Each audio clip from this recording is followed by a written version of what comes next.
Paz do Senhor para todos os irmãos do grupo, buscando a Deus, uma ótima madrugada a todos, amém? Vamos dar continuidade aqui no propósito da leitura da Bíblia de Gênesis e Apocalipse. Às 15 horas nós paremos no capítulo 11, verso 28 do livro de 1 Coríntios. Vamos dar continuidade, amém?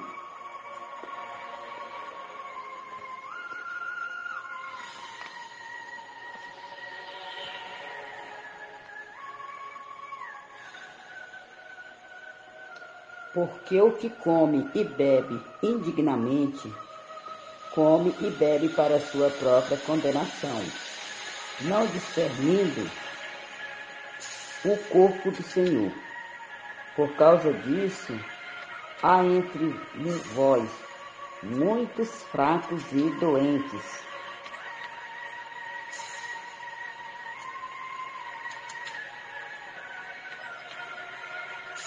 e muitos que dormem. Porque se nós nos julgássemos a nós mesmos, não seríamos julgados. Mas quando somos julgados, somos repreendidos pelo Senhor para não sermos condenados com o mundo. Portanto, meus irmãos, quando vós ajuntais para comer, esperai uns pelos outros. Mas se algum tiver fome, coma em casa, para que vós não ajunteis para condenação.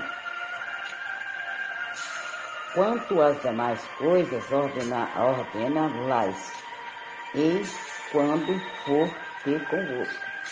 Agora, capítulo 12, de 1 Coríntios. Pega uma água aqui, pessoal.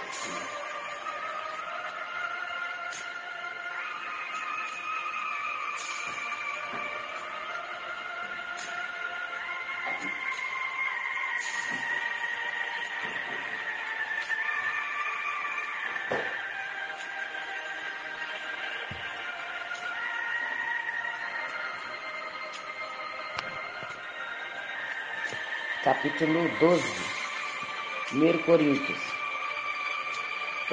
Terminamos 11, agora vamos para o 12. Acerca da adversidade de dons espirituais. Acerca dos dons espirituais, não quero, irmãos, que sejais ignorantes.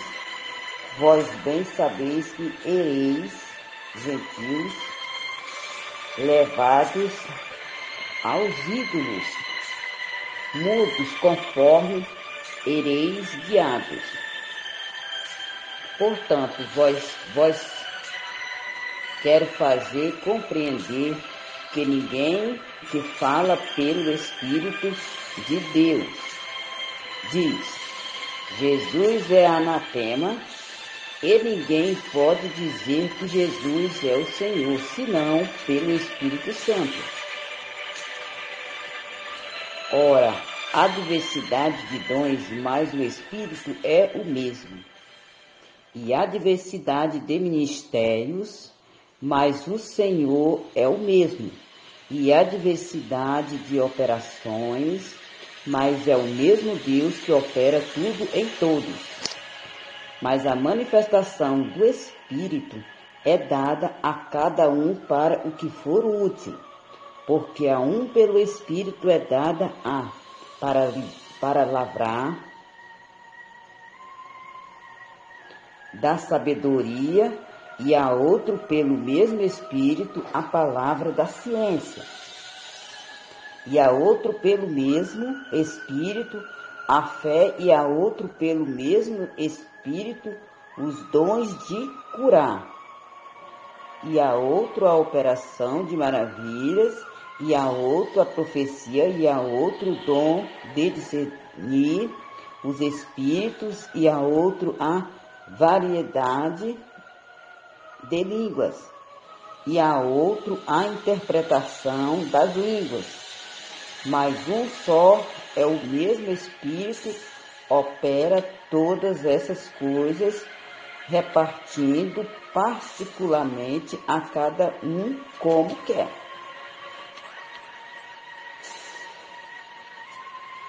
Aqui nós falamos dos dons espirituais. Agora, a unidade dos membros do corpo. Aqui já é outra coisa. Porque assim como o corpo é um e tem muitos membros, e todos os membros, sendo muitos, são um só corpo, assim é Cristo também.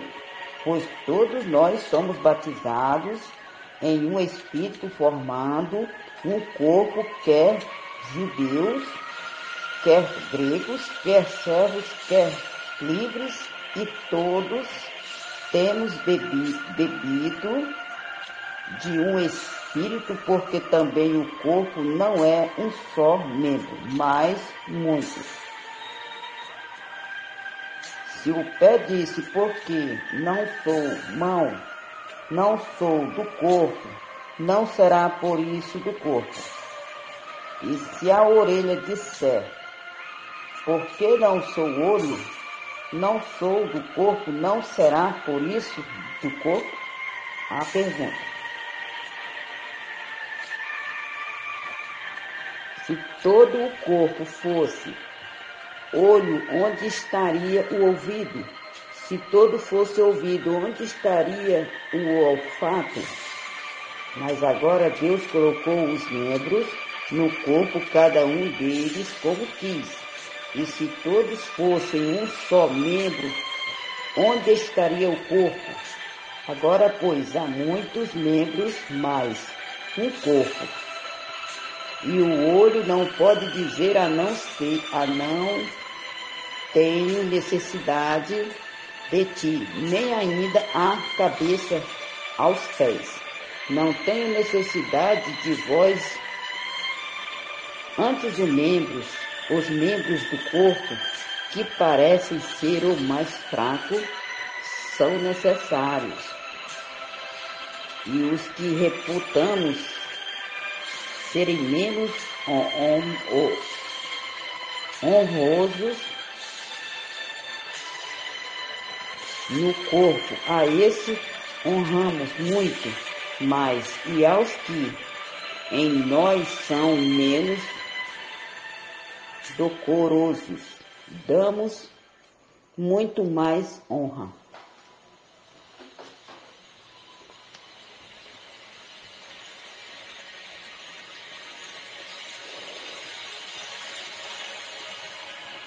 Porque os que em nós são mais honestos não têm necessidade disso, mas Deus assim formou o corpo, dando muito mais honra ao que tinha falta dela, para que não haja divisão no corpo, mas antes tenham os membros igual cuidado uns dos outros, de maneira que, se um membro padecer, todos os membros padecem com ele, e se um membro é honrado, todos os membros regozijam com ele. Ora, vós sois o corpo de Cristo, e seus membros em particular. E a uns por Deus na igreja, primeiramente apóstolos, em segundo lugar profetas, em terceiro doutores, depois milagres, depois dons de cura, socorros, governos, variedades de línguas. Porventura, são todos apóstolos? São todos profetas? São todos doutores? São todos operadores de milagre? Têm todos o dom de curar? Falam todos diversas línguas? Interpretam todos? Portanto, procurai com zelo os melhores dons, e eu vos mostrarei um caminho ainda mais excelente.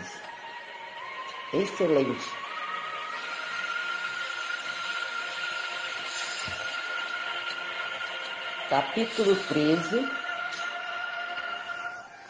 do livro de 1 Coríntios.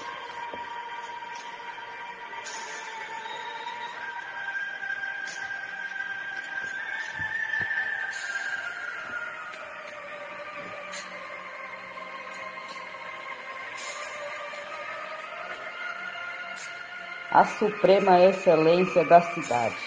Ainda que eu falasse a língua dos homens e dos anjos e não tivesse caridade, seria como o metal que soa ou como o sino que tinha. E ainda que tivesse o dom de profecia e conhecesse todos os ministérios e toda a ciência, e ainda que tivesse toda a fé, de maneira tal que transportasse os mortos e não tivesse caridade, nada seria. E ainda que distribuísse toda a minha fortuna para sustento dos pobres, e ainda que entregasse meu corpo para ser queimado, e não tivesse caridade, nada disso me aproveitaria. A caridade é sofredora e benigna. A caridade não é invejosa, a caridade não trata com leviandade, não se ensoberbecer, não se porta com indecência, não busca os seus interesses, não se irrita, tão suspeita mal. Não folga com a injustiça, mas folga com a verdade. Tudo sofre, tudo crê, tudo espera, tudo suporta. A caridade nunca falha, mas havendo profecias serão aniquiladas. Havendo línguas cessaram, havendo ciência desaparecerá.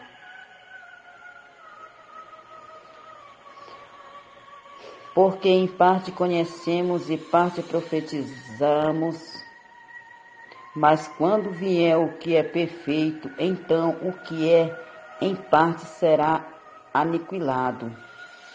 Quando eu era menino, falava como menino, sentia como menino, discorria como menino, mas logo que cheguei a ser homem, acabei com as coisas de menino, porque agora vemos por espelho em enigma, mas então veremos face a face. Agora conheço a parte, mas então conhecerei como também sou conhecido.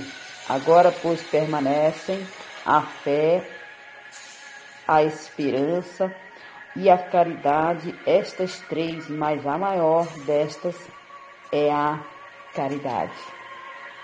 Capítulo 14, 1 Coríntios.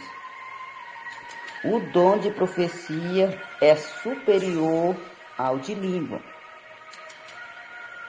Nós lemos acerca da diversidade de dons espirituais. Agora, o dom de profecia é superior ao de línguas, é bem diferente. Aqui nós vamos falar de dom também. Só que aqui é a diversidade de dons espirituais. Aqui já é falando de dom também, só que é outra coisa. Aqui é o dom de profecia, que é superior ao de línguas. Vamos lá, capítulo 14, tá? Segue a caridade e procurai com zelo os dons espirituais, mas principalmente o de profetizar.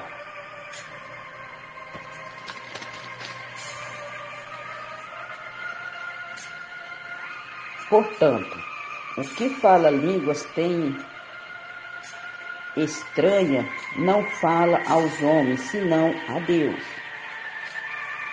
Porque ninguém o entende, e em espírito fala de mistério. Mas o que profetiza fala aos homens para edificação, exortação e consolação. O que fala línguas estranhas edifica-se a si mesmo, mas o que profetiza edifica a igreja. E eu quero que todos vós faleis línguas estranhas, mas muito mais que profetizeis. Porque o que profetiza é maior do que o que fala em línguas estranhas.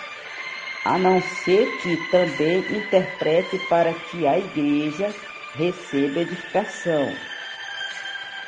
E agora, irmãos, se eu for ter convosco falando línguas estranhas, que vós aproveitaria, se vós não falasse, ou por meio da revelação, ou da ciência, ou da profecia, ou da doutrina?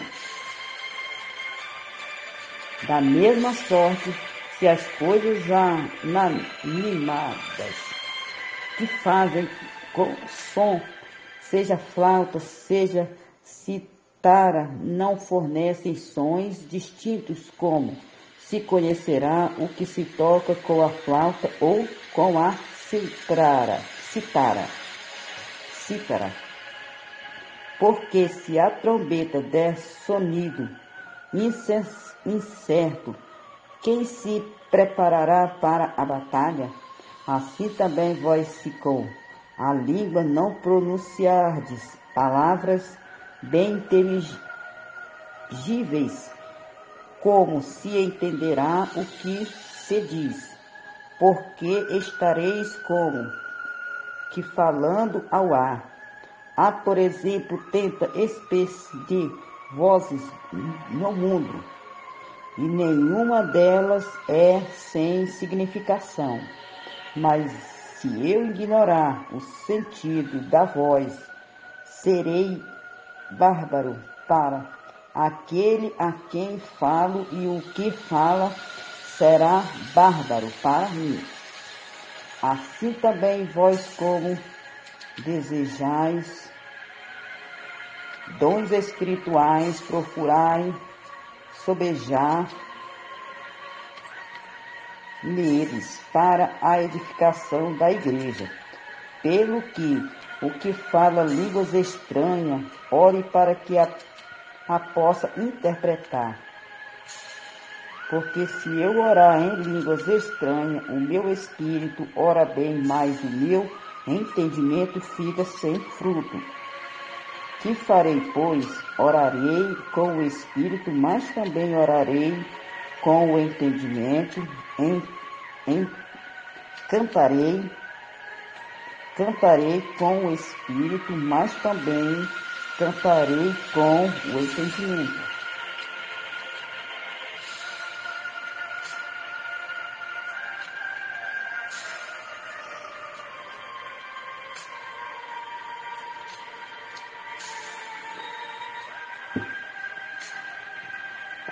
De outra maneira, se tu bem disseres com o Espírito, como dirá o que culpa o lugar, de indouto o amém sobre a tua ação. De graça, visto que não sabe o que dizer, porque realmente tu dás bem as graças, mas o outro não é edificado. Dou graças ao meu Deus, porque falo mais línguas do que vós todos. Todavia eu antes quero falar na igreja 5 palavras na minha própria inteligência, para que possa também instruir os outros do que 10.000 palavras em línguas desconhecidas. Irmãos, não sejais meninos no entendimento, mas sede meninos na malícia e adultos no entendimento. Está escrito na lei: por gente de outras línguas e por outros lábios estarei a este povo, e ainda assim me não ouvirão, diz o Senhor. De sorte que as línguas são um sinal não para os fiéis, mas para os infiéis, e a profecia não é sinal para os infiéis, mas para os fiéis. Se, pois, toda a igreja se congregar no lugar e todos falarem línguas estranhas e entrarem indoutos ou infiéis, não dirão, porventura, que estáis loucos?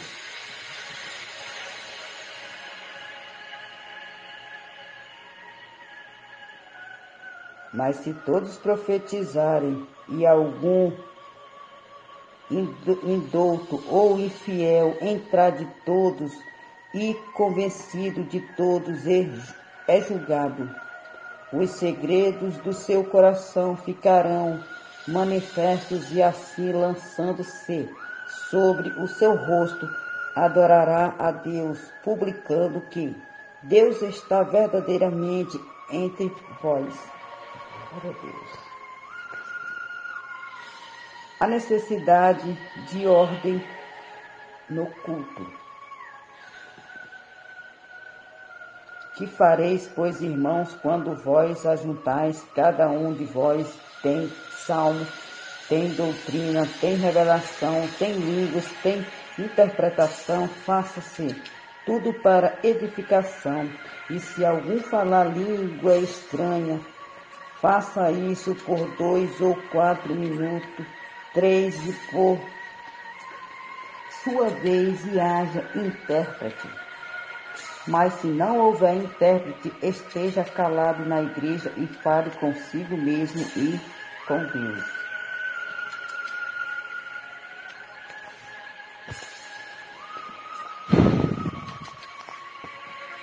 E falem 2 ou 3 profetas e os outros julguem. Mas se a outro que estiver assentado for revelado alguma coisa, cale-se o primeiro, porque todos podereis profetizar uns depois dos outros, para que todos aprendam e todos sejam consolados. E os espíritos dos profetas estão sujeitos aos profetas, porque Deus não é Deus de confusão, senão de paz, como em todas as igrejas dos santos. As mulheres estejam caladas nas igrejas, porque lhes não é permitido falar, mas estejam sujeitas, como também ordena a lei.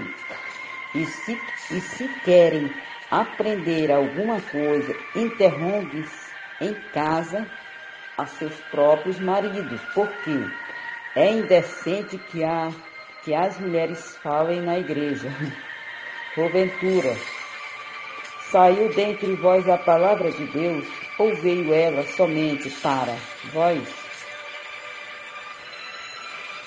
Se alguém cuida de ser profeta ou espiritual, reconheça que as coisas que vós escrevo são mandamento do Senhor. Mas se alguém ignorar isso, que ignore.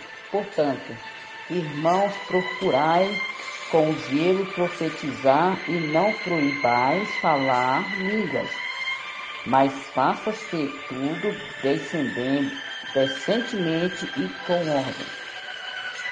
Glória a Deus.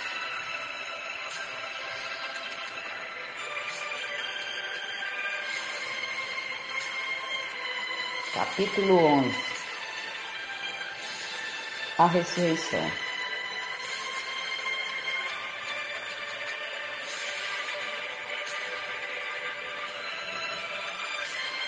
Capítulo 15 do primeiro livro de Coríntios.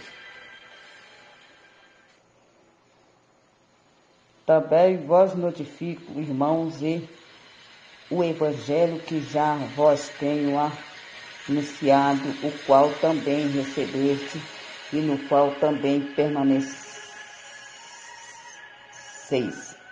permaneceis, pelo qual também sois salvo, se o retiverdes tal como vô-lo tenho anunciado, se não é que crestes em vão. Porque primeiramente vós entreguei o que também recebi, o que Cristo morreu por nossos pecados, segundo as Escrituras, e que foi sepultado e que ressuscitou ao terceiro dia, segundo as Escrituras, e que foi visto por Cefas e depois pelos 12. Depois foi visto uma vez por mais de 500 irmãos, dos quais vive ainda a maior parte, mas alguns já dormem também. Depois foi visto por Tiago, depois por todos os apóstolos, e por derradeiro de todos me apareceu também a mim como a um abortivo, porque eu sou o menor dos apóstolos, que não sou digno de ser chamado apóstolo, pois que persegui a igreja de Deus, mas pela graça de Deus sou o que sou, e a sua graça para comigo não foi vã. Antes trabalhei muito mais do que todos eles, todavia, não eu, mas a graça de Deus que está comigo. Então, ou seja, eu, ou sejam eles, assim pregamos e assim haveis crido. Ora, se prega que Cristo ressuscitou dos mortos, como dizem alguns dentre vós que não há ressurreição de mortos? E se não há ressurreição de mortos também, Cristo não ressuscitou? E se Cristo não ressuscitou, logo e vã a nossa pregação, e também é vã a vossa fé? E assim somos também considerados como falsas testemunhas de Deus, pois testificamos de Deus que ressuscitou a Cristo, ao qual, porém, não ressuscitou, se na verdade os mortos não ressuscitam. Porque se os mortos não ressuscitam, também Cristo não ressuscitou. E se Cristo não ressuscitou, é vã a vossa fé, e ainda permaneceis nos vossos pecados. E também os que dormiam em Cristo estão perdidos. Se esperamos em Cristo, só nesta vida somos os mais miseráveis de todos os homens. Mas agora Cristo ressuscitou dos mortos e foi feito as primícias dos que dormem. Porque assim como a morte veio por um homem, também a ressurreição dos mortos veio por um homem.